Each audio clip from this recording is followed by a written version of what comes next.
धर्मदास को सतलोक तथा सत्य पुरुष के दर्शन कराना। बोध सागर। जम्बू दीप कली के कड़िहारा, धर्म निबाहू जी होय पारा। धर्म निबाह जिये पहुँचे आई, देहू दान जही आरती लाई। शब्द मानी पुनः मस्तक नाया, पुरुष दर्श के बात जनाया। धर्मदास वचन। हो प्रभु चिंतागण करूं मोरा, पुरुष दर्श देऊं करो निहोरा। धर्मदास जी ने फिर वही परमात्मा से अर्ज की कि मुझे उस पुरुष के, उस परमात्मा के, जो आप कहते हो कि वो सतलोक में है, सत्य पुरुष है, अमर पुरुष है, आप मुझे उनके दर्शन करवाइए। अब सतगुरु वचन। परमात्मा ने धर्मदास जी को क्या समझाया? धर्मदास ये अटका कर हूं, धर्मदास तुम ये जिद क्यों कर रहे हो?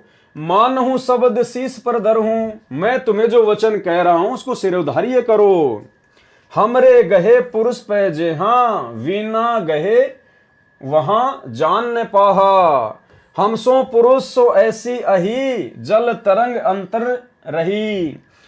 कबीर परमात्मा ने कहा कि मेरे में और उस पुरुष में कोई अंतर नहीं है। जिस प्रकार समुद्र में और उसकी तरंग में कोई अंतर नहीं होता, जल में और तरंग में जैसे कोई अंतर नहीं होता है, उसी प्रकार हमसो पुरुष सो ऐसी अही, मेरे में और उस पुरुष में कोई अंतर नहीं है।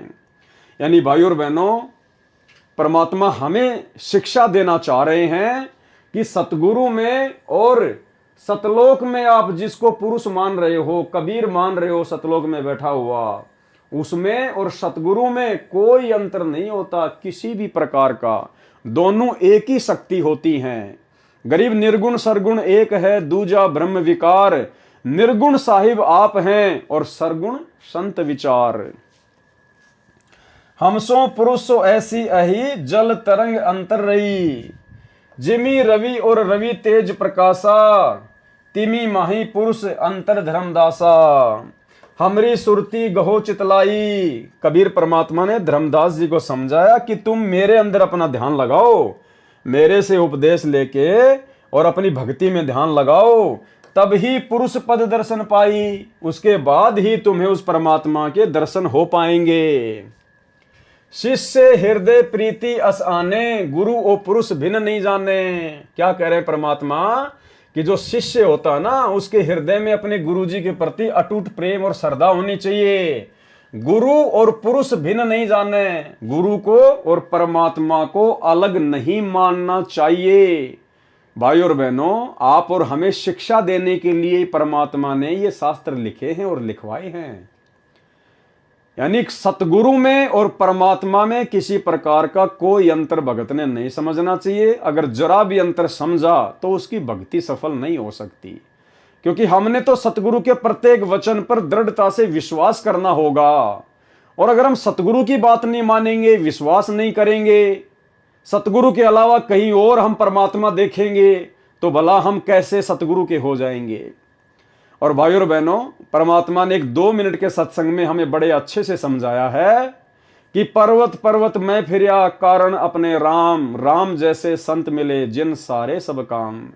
और आगे परमात्मा कह रहे हैं कि वो परमात्मा संत रूप में आता है, अर्थात संत रूप में धरती पर परमात्मा ही होता है। इसलिए हमने संत के अलावा, अपने गुरु के अलावा किसी और में परमात्मा नहीं देखना चाहिए। सुनिए। देखो, भले ही ज्ञान का डंगा कर रखा है ऋषि में ऋषियों ने, फिर भी आत्मा को परमात्मा की चाह अब भी लगी रही। और उसको ये भी पता है कि भगवान एक ऐसी शक्ति है, वो हमारे दुखों का निवारण कर सकती है। और ये भी मालूम है कि परमात्मा साधु संत रूप में ही कहीं ना कहीं मिलता है। और ये भी मालूम है कि परमात्मा साधु संत रूप में ही कहीं ना कहीं मिलता है। और ये भी मालूम है कि परमात्मा साधु संत रूप में ही कहीं ना कहीं मिलता है। जैसे परमेश्वर जी खुद अपनी महिमा आप ही बताते हैं, कबीर देव जी, कि पर्वत पर्वत में फिरा कारण अपने राम, और राम जैसे संत मिले जिन सारे सब काम। अब क्या बताते हैं कि मैं अपने दुख निवारण के लिए, यानी परमात्मा से ही हमारे दुख निवारण हो सकते हैं, उस परमात्मा के लिए पर्वत पर्वत पर जहाँ भी जिसने बता दिया कि वहाँ संत है, वहाँ संत है, वहाँ संत है, या उस मंदिर में मत्था टेकने से सुख होता है, वहाँ गुफा में जाने से ऐसे होता है, केदारनाथ पर पहुँच जाते ये दुख दूर हो जाता है, तो कहते हैं इन सब स्थानों पर मैं गया लेकिन कोई राहत नहीं मिली। और कहते हैं राम जैसे संत मिले, क्योंकि जिस संत से और हमें राहत मिली, परमात्मा वो दुख दूर हुए, पाप नाश हुए तो सुख हुआ, तो कहते हैं राम जैसा संत मिले जिन सारे सब काम।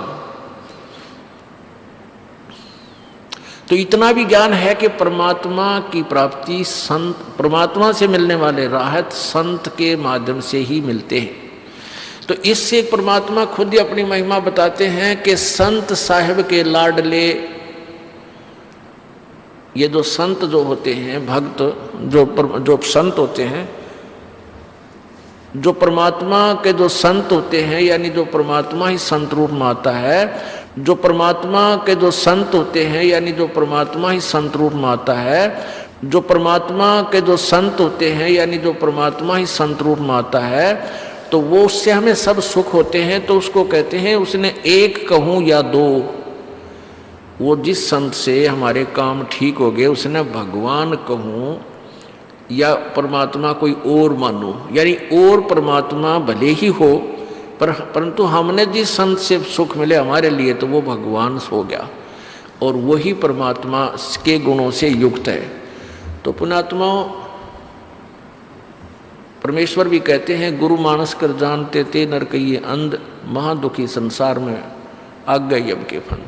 तो भाई और बहनों, वीडियो आपने देखा, और अब जिस प्रकार से धर्मदास जी जिद कर रहे थे, परमात्मा फिर आगे उनको सतलोक में लेके जाएंगे।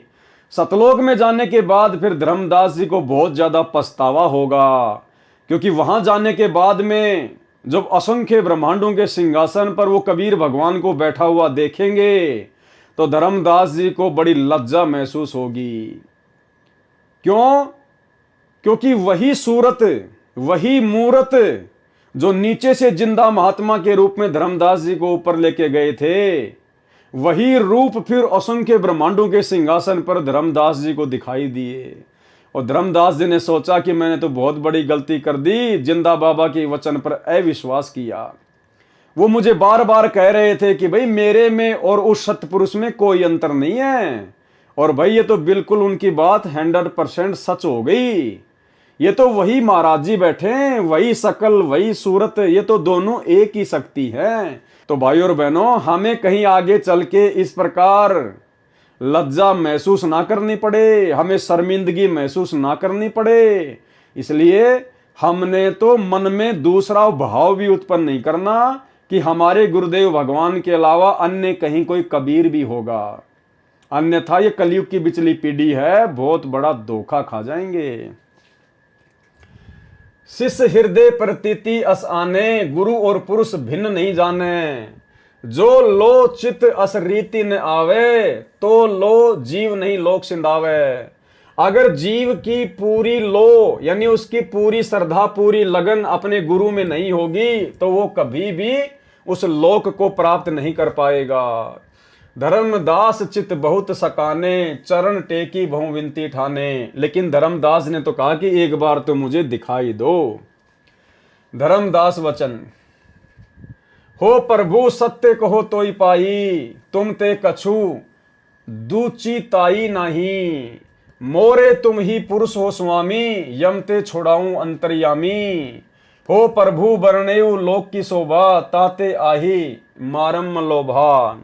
तब लीला बहुते हम देखा, पुरुष दर्श बिनु रहे ही रेखा। कि मैंने आपकी तो बहुत सारी लीलाएं देख ली, लेकिन उस परमात्मा को देखे बिना मेरे अंदर अभी भी खालीपन है। जो किंकर पर होए दयाला, यदि आप मुझ नीच पर, मुझ किंकर पर यदि प्रसन्न हो जाओ, तो ही मैं माए गत उर्साला। धर्मनी जो ऐसा चित कीना, तनु तजी चलो लोक परवीना। राखें तन गोने ले हंसा, तय पहुंचे काले संसा। लवन एक में पहुंचे जाई, अविगत लीला लखे को भाई। शोभा लोक देखी सुख माना, उदित असंख्य शशि और भाना। धर्मदास जी को परमात्मा फिर सतलोक में लेकर गए, और वहां पर जब धर्मदास जी ने सतलोक के हंसों की, वहां के लोक की जो शोभा देखी तो धर्मदास बड़ा अचंभित हो गया। भावार्थ, ये फोटोकॉपी कबीर सागर के अध्याय ज्ञान प्रकाश के पेज नंबर 57 की है। धर्मदास जी ने कहा कि ये प्रभु, मैं आपके निहोरे निकालते हुए यानी गिड़गिड़ाते हुए कह रहा हूं कि आप एक बार मेरे को सतलोक तथा उसमें रहने वाले समर्थ परमात्मा के दर्शन करा दो। आपने सतलोक की शोभा का जो वर्णन किया है उसको देखने को मेरा मन लुभा रहा है। आपकी लीला चमत्कार मैंने बहुत देखे, परंतु परमात्मा को देखे बिना मेरे मन में शंका बनी रहेगी। परमेश्वर कबीर जी ने कहा कि हे धर्मदास, आप ये जिद क्यों कर रहे हो? आप मेरी बातों पर विश्वास करो। मेरे बताए भक्ति कर्म को करके शरीर त्याग कर वहां चले जाओगे, फिर लोक तथा लोक नायक दोनों को देखना। मेरे तथा परमात्मा में कोई अंतर नहीं है। क्या कह रहे हैं परमेश्वर? मेरे तथा परमात्मा में कोई अंतर नहीं है। यानी कबीर परमात्मा सतगुरु रूप में प्रकट थे 650 साल पहले। तो सतगुरु में और परमात्मा में कोई अंतर नहीं होता है। जैसे जल तथा तरंग में भिन्नता नहीं होती, ये नियम है कि परमात्मा और गुरु को एक ही मानना चाहिए। परमात्मा ने पूर्ण मुक्ति का मूल मंत्र बता दिया। यह नियम है कि परमात्मा और गुरु को एक ही मानना चाहिए, क्योंकि दोनों एक ही शक्ति होती हैं। और इसी कारण से भाई और बहनों, आप और हम सभी आत्माओं ने इस बिचली पीढ़ी में अपनी आत्मा के पूर्ण कल्याण के लिए अपने गुरु को ही कबीर परमात्मा के रूप में हृदय से, अपनी अंतरात्मा से स्वीकार कर लिया है। अपने गुरु जी के अलावा हम किसी भी अन्य में कबीर परमात्मा के दर्शन नहीं करते हैं। यह नियम है कि परमात्मा और गुरु को एक मानना चाहिए, तब सफलता मिलती है, अर्थात उस समय पूर्ण मुक्ति मिलेगी। और जब तक अपने गुरु के अलावा उस दाढ़ी मूंछ वाली कबीर जी की समझे जाने वाली नकली फोटो को भगवान मानते रहोगे, हर साल जून के महीने में उसका कबीर प्रकट दिवस मनाते रहोगे, तो आप जी कभी जिंदगी में मोक्ष प्राप्त नहीं कर सकते, सफलता प्राप्त नहीं कर सकते। ये वचन सुनकर भी धर्मदास जी ने फिर वही रट लगाई। तो परमेश्वर जी धर्मदास जी की आत्मा को सतलोक में ले गए। एक पल में सतलोक में पहुंच गए। सतलोक की शोभा देखकर धर्मदास आनंदित हुआ। वहां पर मानो असंख्य सूरज तथा चांद उदय हुए हो, इतना प्रकाश सतलोक की भूमिका है। शेष ज्ञान प्रकाश के पेज नंबर 58 पर आगे। अब धर्मदास जी ने वहां पर क्या देखा? कबीर जी ही सत्य पुरुष हैं। फिर धर्मदास जी को वहां जाकर विश्वास हो गया कि जो कबीर जी जिंदा महात्मा के रूप में मुझे यहां लेके आए हैं, वो खुद ही सत्य पुरुष हैं। जित देखिए जगमग झलके ही, देखत चकित भय ही माही। सतलोक की शोभा को देखकर धर्मदास जी आश्चर्यचकित रह गए। हर जगह जगमग जगमग हो रहा था, झिलमिल झिलमिल हो रहा था। द्वारपाल हंस जो रैया, ताम एक हंस ही कैया। नीचे से कबीर परमात्मा जिंदा महात्मा के रूप में जो धर्मदास जी को लेकर गए थे, तो सतलोक जाने के बाद परमात्मा ने एक द्वारपाल को बुलाया और कहा कि भाई इसको सत्य पुरुष के दर्शन करवा के लाओ। एही संसही तुम जाऊ लिवाई, पुरुष दरस दे आनु भाई। चले लिवाई पुरुष पे जब ही, जजुकी हंस बहुत आए तभी। उसके बाद और बहुत सारे हंस आ गए। यानी सतलोक में जो भगत होता है उसको हंस कहते हैं, और जो भगतमती होती है उसको हंसनी कहते हैं। तो और बहुत सारे भगत वहां पर, हंस वहां पर आ गए और धर्मदास जी को नाच गाने के साथ में, बाजे गाजे के साथ में परमात्मा के दर्शन करवाने के लिए लेकर जाने लगे। करत कोलाहल मंगल चारा। कोलाहल यानी नाचते गाते हुए, मंगल गीत गाते हुए जा रहे हैं। शोभा अद्भुत अंग पारा। और उन हंसों के अंगों की शोभा बहुत ही अपरंपार थी।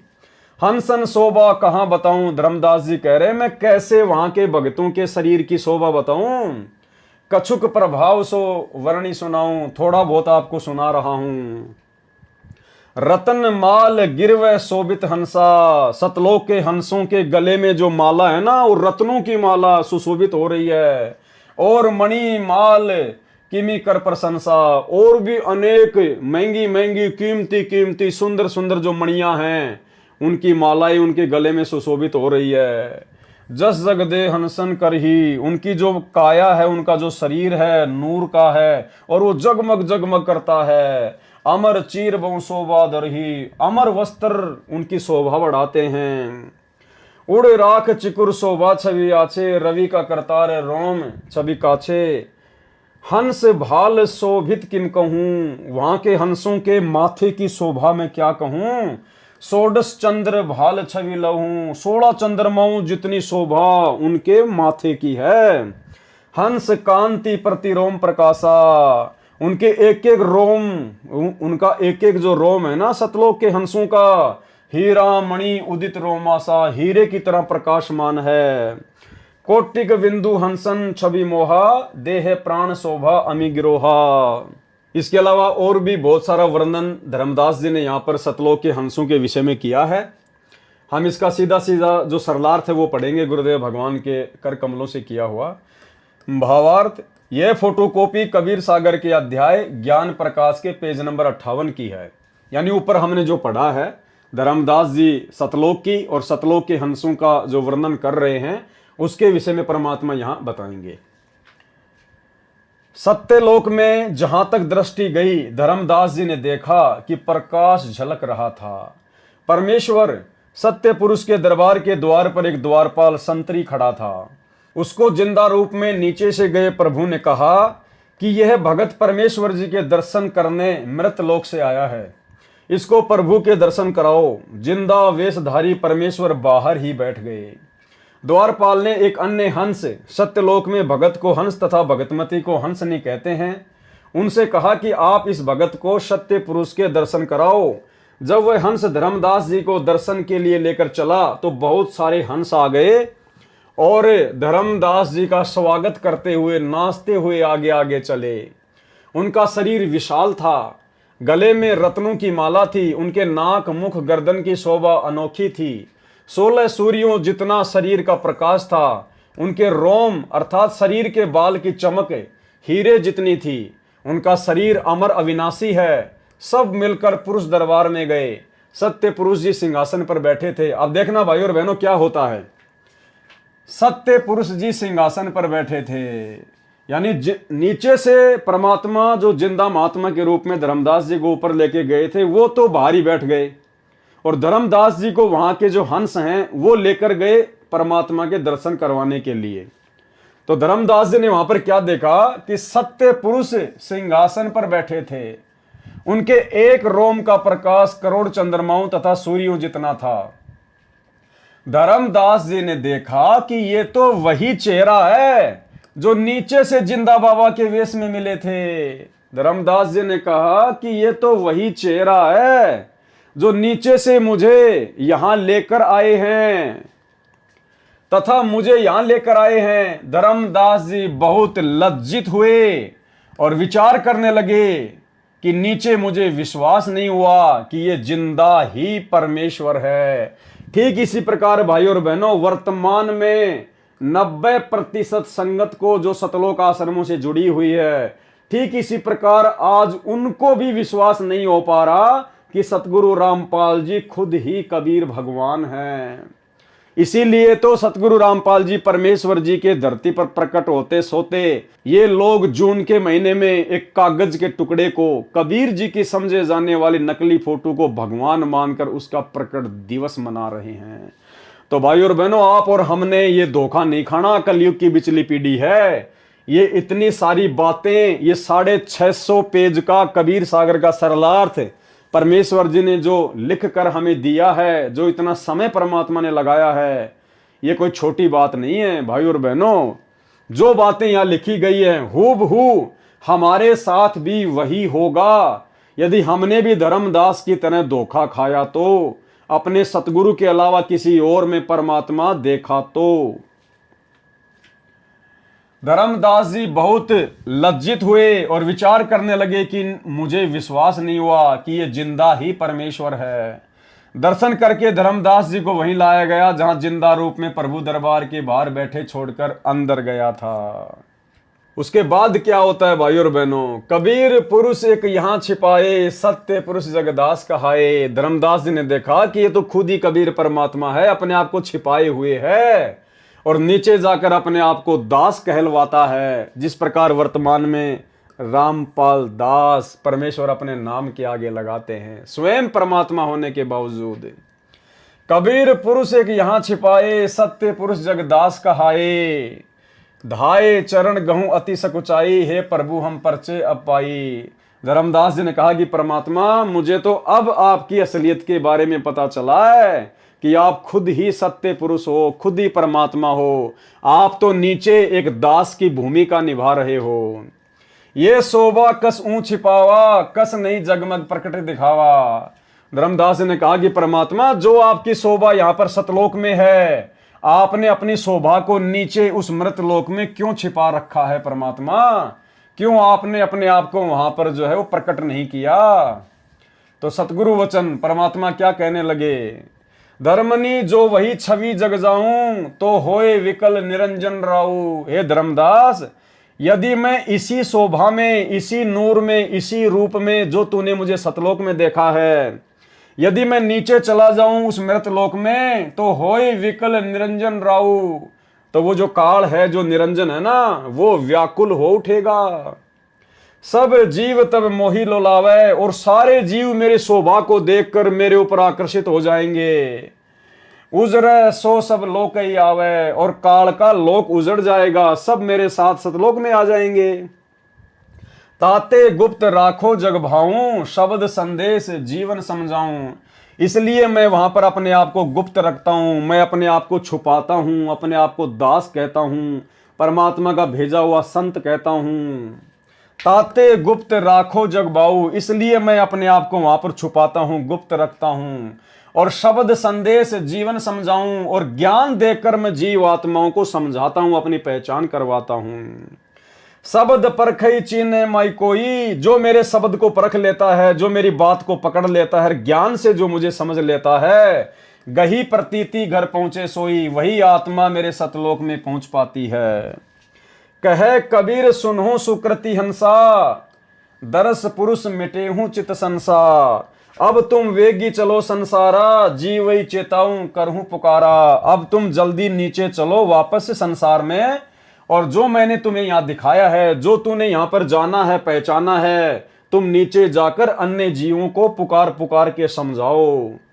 तब धर्मदास जी ने क्या कहा, धर्मदास वचन, हो साहब अब वहां न जाही। हे परमात्मा, अब मैं वहां वापस नहीं जाऊंगा। ये सुख घर तजी कहां जुराई, ऐसा सुख छोड़कर मैं कैसे उस कूड़े करकट में वापस जाऊं। ओ साहब अब वहां न जाही, ये सुख घर तजी कहां जुराई। वही यमदेश अपर बल काला, नहीं जानो सो धुमती होई बेहाला। ये परमात्मा, वो तो काल का लोक है, वहां तो हाल बेहाल हुआ पड़ा है। सतगुरु वचन परमात्मा ने क्या कहा, धर्मदास तो ही चिंता नाही, तुमरे संग हम सदा रहाई। हे धर्मदास, अब आपने मेरे से उपदेश ले लिया है, अब आपको चिंता करने की जरूरत नहीं है, मैं सदा आपके साथ में रहूंगा। यानी उपदेश लेने के बाद में सतगुरु सदा अपने भगत के साथ में रहता है, शब्द रूप में। जब भी आवश्यकता पड़ेगी परमात्मा स्वयं भी प्रकट हो जाएगा। और भाई और बहनों, एक छोटे से सत्संग में गुरुदेव भगवान ने क्या समझाया कि संत किसी आश्रम में नहीं रहता, संत किसी मंदिर में नहीं रहता, वो कैद होके नहीं रहता। संत तो संतों में रहता है, अपने भक्तों के पास में रहता है। सुनिए, भगवान कबीर साहब संत के साथ से उन आश्रमा मर मंदिरा में बंद को नहीं रहा, पशु को ना किसी व्यक्ति विशेष ने बांध कर राख रखा मंदिर में या आश्रम में, वो संतों के साथ है। और ये भगवान ही ये काम कर सकता था, दुनिया के आपको सामने बताना लग रहा है। तो वही बात यहाँ परमात्मा कह रहे हैं कि धर्मदास तो चिंता नाही, तुमरे संग हम सदा रहाई। मैं सदा तेरे साथ में रहूंगा, मैं भगत के साथ में रहता हूं सदा। तुम देखो सत्य लोक प्रभाऊ, हंसन को संदेश सुनाऊं। अब तूने सतलोक देख लिया है, तुम मेरी महिमा से परिचित हो चुके हो, अब तुम वहां जाकर अन्य को संदेश सुनाना। धर्मदास वचन, धर्मदास जी क्या बोले, माने वो शब्द शीश पर रखा कि ठीक है परमात्मा, अब मैं आपकी आज्ञा की अवहेलना नहीं करूंगा। ले चलो अंश सुकृत तब भाषा। छिन एक मह जग हिन चले आए, एक क्षण में सतलोक से पृथ्वी लोक पर चलाए। एक क्षण में, छिन एक यानी एक क्षण में, पैठी देह धर्मनी अकुलाए। परेऊ चरण गई साहब केरा, करी विनती पद गई मुख हेरा। छंद धन्य साहिब सतगुरु तुम, सत्य पुरुष अनादि हो। तुम अमित लीला को लखे प्रभु, सकल लोक के तुम आदि हो। त्रिदेव मुनि सनकादिक नारद, कोई न लखी तुम पावही। हे परमात्मा, आपकी महिमा को तीनों देवता सनकादिक वगैरह नारद वगैरह कोई नहीं जान सकता। ते ही हंस भाग सराइये, जो नाम तुम लो लावई। उस हंस को अपने भाग्य को सराहना चाहिए जिसको आप जैसे सतगुरु का पूर्ण नाम मिल जाता है, मंत्र मिल जाता है। भावार्थ क्या है इसका? ये फोटोकॉपी कबीर सागर के अध्याय ज्ञान प्रकाश के पेज नंबर 59 की है। धर्मदास जी ने कहा कि कबीर तथा सत्य पुरुष एक ही है। क्या कहा धर्मदास जी ने? सब कुछ जब देख लिया सतलोक में तो क्या कहा धर्मदास जी ने? कहा कि कबीर तथा सत्य पुरुष एक ही है। सतगुरु रामपाल जी तथा कबीर पुरुष एक ही है। यही सत्य पुरुष जगत में दास, कबीर दास कहलाता है। जैसे वर्तमान में वही कबीर परमात्मा इस जगत में रामपाल दास अपने आप को बोलते हैं। धर्मदास जी ने दौड़कर परमेश्वर जी के चरण पकड़कर कहा कि हे प्रभु, अब आपका यथार्थ परिचय मिला है कि अब मुझे आपकी सही सही जानकारी हो चुकी है। आप दो नहीं, आप तीन नहीं, आप तो एक ही हो खुद ही। आप स्वयं ही परमेश्वर हैं। हे परमेश्वर, आपने अपनी ये छवि वहां पृथ्वी पर किस लिए छुपा रखी है? हे परमात्मा, आप एक जिंदा महात्मा के रूप में, एक साधारण से साधु संत महात्मा के रूप में धरती पर लीला कर रहे हो। आपने अपनी ये सतलोक वाली छवि वहां पर क्यों छुपा रखी है? वहां पर प्रकट क्यों नहीं की? परमेश्वर कबीर जी ने उत्तर दिया। यानी भाइयों और बहनों, अब हमने सीधा सीधा अपने गुरुदेव भगवान की स्थिति को समझना है कि आज वही सतलोक का राजा, वही सत्य पुरुष, जिनके एक रूम में करोड़ चंद्रमा, करोड़ सूर्य, इनसे भी ज्यादा रोशनी, आज परमेश्वर ने अपने आप को इस मृतलोक में क्यों छुपा रखा है? एक आम व्यक्ति की तरह, एक साधु की तरह परमात्मा क्यों इस प्रकार से लीला कर रहे हैं? तो क्या कारण बताया? परमेश्वर कबीर जी ने उत्तर दिया कि मेरी शोभा नीचे देखकर काल निरंजन मुझे पहचान कर व्याकुल हो जाएगा, कि काल के होश उड़ जाएंगे। वो इतना डरता है मेरे से, उसका कलेजा फट जाएगा। और एक छोटे से सत्संग के माध्यम से गुरुदेव ने क्या बताया कि परमात्मा अपने आप को क्यों छुपाता है। अगर इस काल को पता चल जाए कि ये वही परमात्मा है जिसने मुझे सतलोक से यहां निकाला है, तो इसका कलेजा फट जाए। कलेजा सुनिए, इस काल के न्यूना जचरी के परमात्मा भी आते हैं यहाँ पे, यू पहचान ना पाता उसको। तो अगर इसने नो पता लग जा भगवान आ रहे हैं, जिसका कलेजा फट जा, हार्ट अटैक हो जा। इसलिए परमात्मा एक सिंपल रूप में ऐसे रहते हैं, किसी का भी ना जसदेव भगवान होंगे, इस रूप में वो प्रभु आ जाते हैं। परमेश्वर कबीर जी ने उत्तर दिया कि मेरी शोभा नीचे देखकर काल निरंजन मुझे पहचान कर व्याकुल हो जाएगा। सभी प्राणी मेरे पीछे पड़ जाएंगे। मैंने काल से वचन लिया है कि मैं अपना ज्ञान देकर सत्य भक्ति का धनी बनाकर जीवों को सतलोक में ले आऊंगा। अर्थात जो जो आत्मा ज्ञान को आधार बनाएगी और ज्ञान को आधार बनाकर यदि सतगुरु रूप में कबीर परमात्मा की पहचान करेगी और उसी भाव से अपने गुरु की पूजा करेगी, वही आत्मा सतलोक जाने की अधिकारी बनेगी। ये वचन काल निरंजन ने विनय करके लिया था। ये वचन उस काल ने ही परमात्मा से हाथ जोड़ के लिया था। वास्तविकता यह है कि जब तक जीव को काल लोक के कष्ट और सत्य लोक के सुख का ज्ञान नहीं होगा, तो वह यदि सतलोक चला भी गया तो फिर वापस आ जाएगा।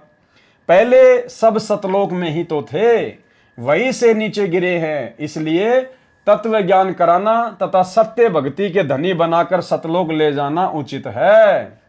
मैं इसलिए नीचे पृथ्वी पर गुप्त रहकर सर्व कार्य करता हूं, जिस प्रकार आज गुरुदेव भगवान अपने आप को छुपाकर गुप्त रहकर सारे कार्य कर रहे हैं। मैं इसलिए नीचे पृथ्वी पर गुप्त रहकर सर्व कार्य करता हूं।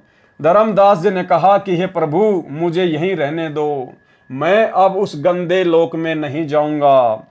परमेश्वर कबीर जी ने कहा कि आप चिंता न करो, मैं सदा तेरे साथ रहूंगा। आपने जो सत्य लोक तथा परमात्मा को आंखों से देखा है, नीचे के भक्तों को बताना, उनका विश्वास बढ़ाना। धर्मदास जी ने परमेश्वर कबीर जी की आज्ञा मानी और उनके साथ नीचे आए, शरीर में प्रवेश करके उठे तथा यहाँ के लोक को देखकर व्याकुल हो गए। इस पृष्ठ के प्रकरण में कुछ प्रकरण छोड़ा है, कुछ जोड़ा है। ये मिलावट करने वालों की करतूत है, फिर भी सच्चाई पर्याप्त है। ये तो पाठकों को विश्वास दिलाने के लिए फोटोकॉपी लगाई है। वास्तविक ज्ञान आप पढ़ेंगे इसी पुस्तक के पेज नंबर 26 पर, किस किस को मिला परमात्मा में। ज्ञान प्रकाश दोहा, निर्गुण सरगुण आदि हो, अविगत अगम अथा, गुप्त भये जग में फिरो, को तुम पावे था। कि हे परमात्मा, आप खुद ही तो निर्गुण परमात्मा हो जो सतलोक में बैठे हो। निर्गुण परमात्मा क्या होता है? गरीब निर्गुण सरगुण एक है। यानी जब परमात्मा कबीर जी सतलोक में होते हैं तो वो उनके निर्गुण रूप को दर्शाता है। यानी सतलोक में बैठे हुए कबीर परमात्मा को निर्गुण परमात्मा कहा जाता है। जब परमात्मा सतलोक में होते हैं तो पृथ्वी लोक पर जितने भी प्राणी हैं उनको केवल कर्म आधार से ही सुख और दुख देते हैं।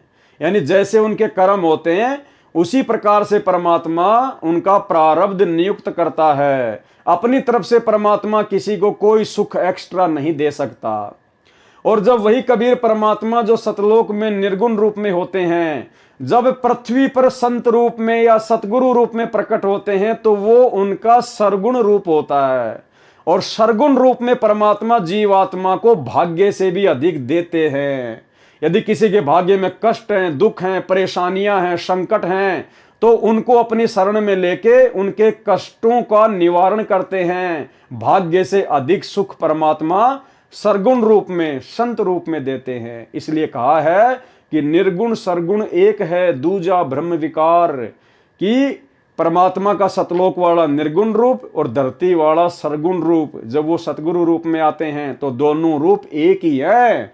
दूजा ब्रह्म विकार, इसमें कोई दो ना समझना।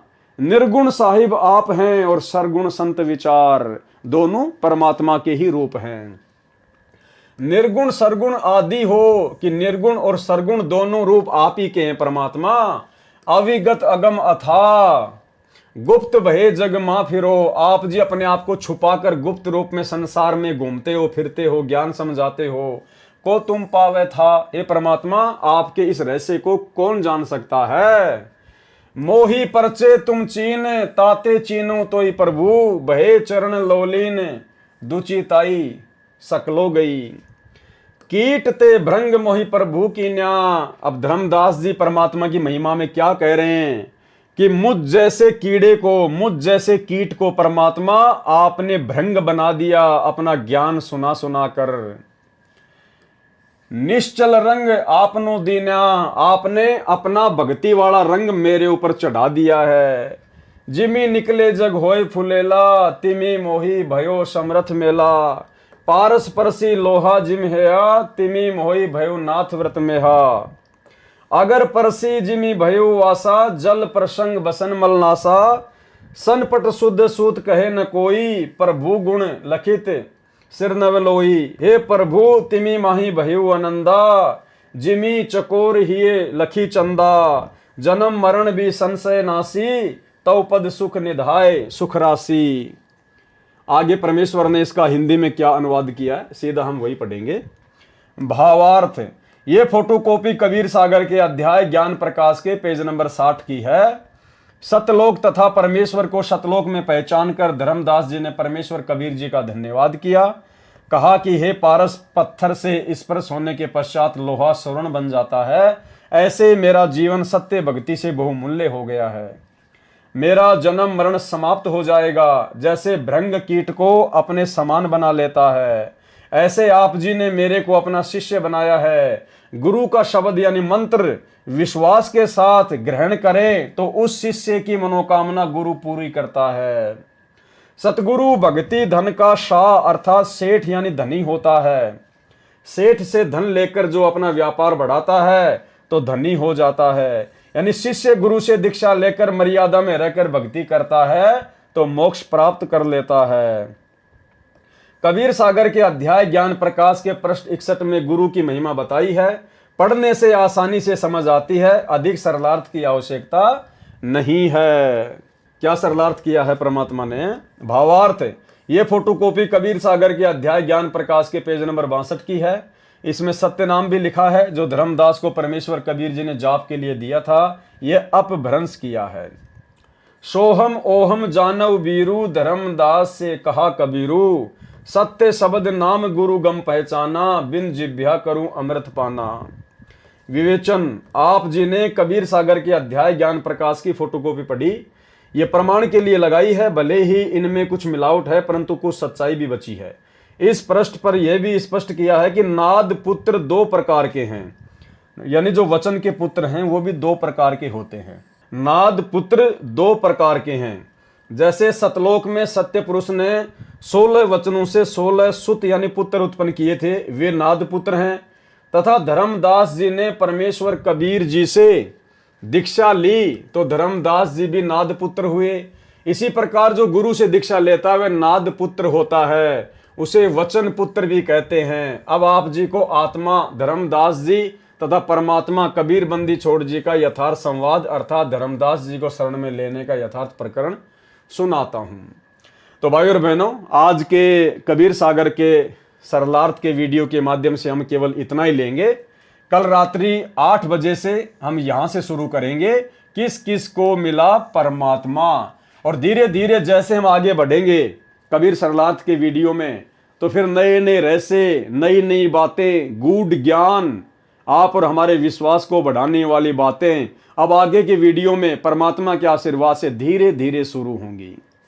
तो भाई और बहनों, यहां तक तो सतगुरु रामपाल जी परमेश्वर जी ने कबीर सागर के हिसाब से धर्मदास जी को किस प्रकार से परमात्मा ने शरण में लिया, किस प्रकार से उन्हें सतलोक दिखाया, सतलोक से फिर वापस छोड़ा, और पूरा वर्णन उन्होंने यहाँ पर लिखा है। तो भाई और बहनों, आज के वीडियो में गुरुदेव भगवान के आशीर्वाद से केवल इतना ही, और कल रात्रि 8 बजे सभी भाई बहन लाइव जुड़िए कबीर सागर के सरलार्थ पर तीसरे नंबर के वीडियो को देखने के लिए। तब तक गुरुदेव भगवान हम सबको आशीर्वाद दें, इजाजत दें, आज्ञा दें। बंदी छोड़ सतगुरु रामपाल जी भगवान की जय हो।